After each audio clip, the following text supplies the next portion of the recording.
Inside Royal Cornwall Museum, you'll find a wealth of stories.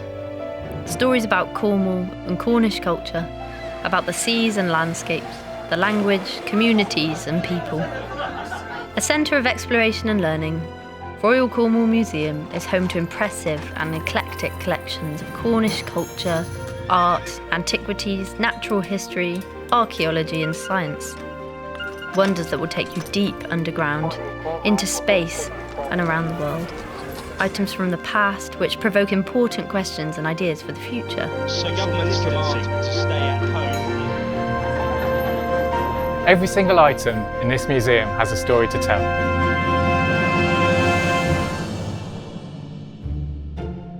The museum was empty, and it had been for some time.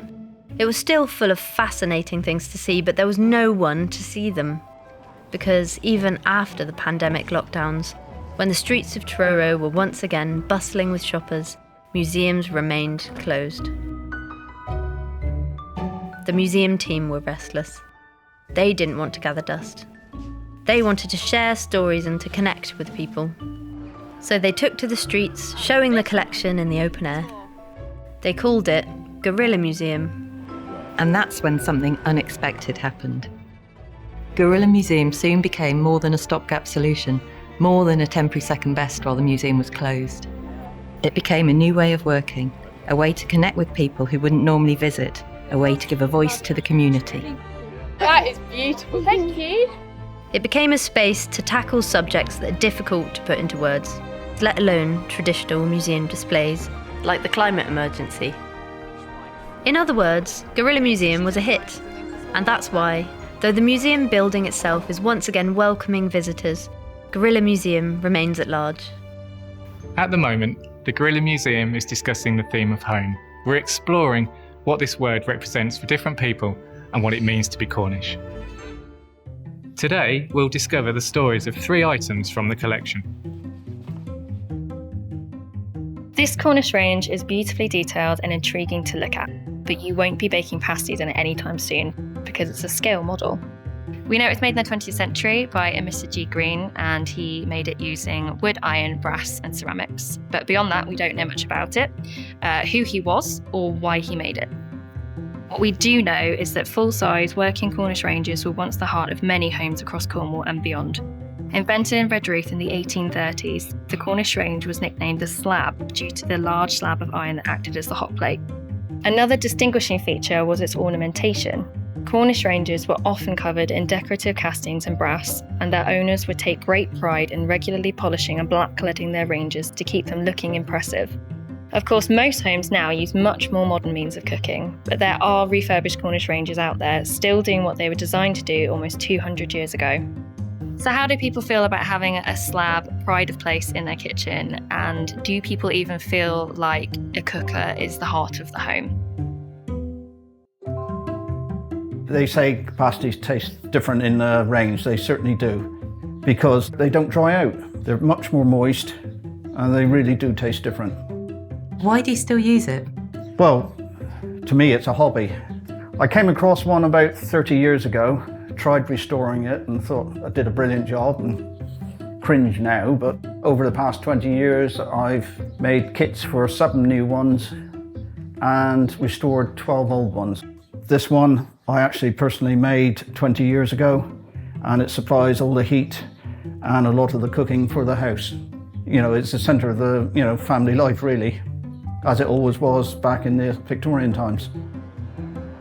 You had one iron you used at that time, while the other one was heating up on the fire. So you've always got one you can switch Exactly. in. We've got another one that we brought out the other day that's the iron on the top, and then you open it, and I think you fill it with hot coals, and then you put the top back down again, and it stays warmer. Oh, I never have been like that. We were never that hot. It's a bit posh.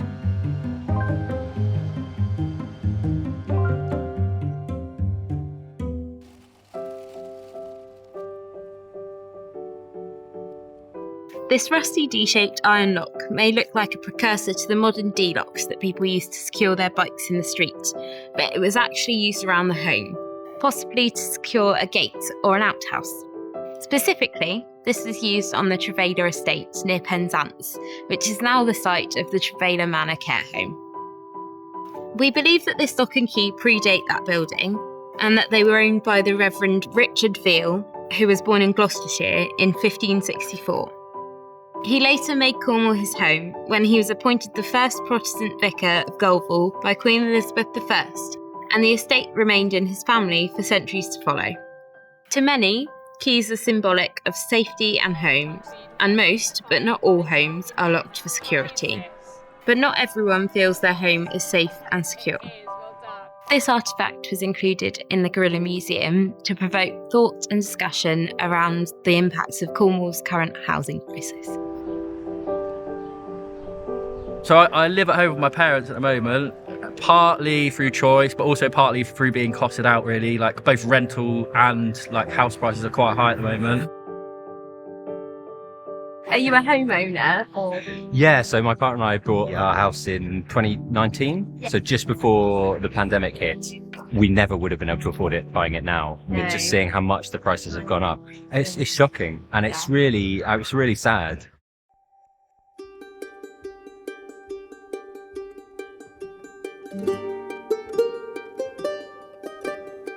This doll represents an intrinsic and iconic aspect of the Cornish identity, fishing in the towns that were built around it, like Newlyn and St Ives. Made from porcelain and dressed in various textiles to resemble a Cornish fishwife, the doll dates from around 1860. Fishwives weren't women who were married to fish, as the name might suggest. They were in fact women who sold fish. They were often the wives and daughters of fishermen. The doll's basket represents a fishwife's cow, a wicker basket that she would carry on her back with a strap looped over her head. This would allow her to back up against the fishing boat, so the fishermen could tip their catch straight into the basket, and it's said that some fishwives could carry up to 300 pilchards at once. Of course, the streets of Newlyn no longer bustle with women selling fish from baskets, but there were some elderly fishwives working as late as 1925, and many people in Cornwall do still make their living from the sea. So what does this 150-year-old doll lead us to think about today? How many of us still feel a strong connection to the fishing industry? And how does Cornish history as a whole influence modern-day Cornish identity?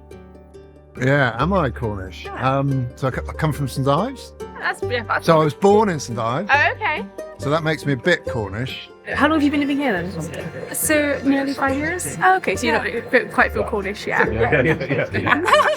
learning about the Cornish heritage, I think the girls find it fascinating. Yes. They like going to the museum and Yeah. a good explore. Yeah. I know some people say that you have to be third generation or whatever. Personally, I'm sort of more of the belief that if you feel that you're Cornish, then you are Cornish. Quite closely knit, quite family orientated, quite locally based. Well, it means everything that I love about Cornwall. The beaches, the moors, everything.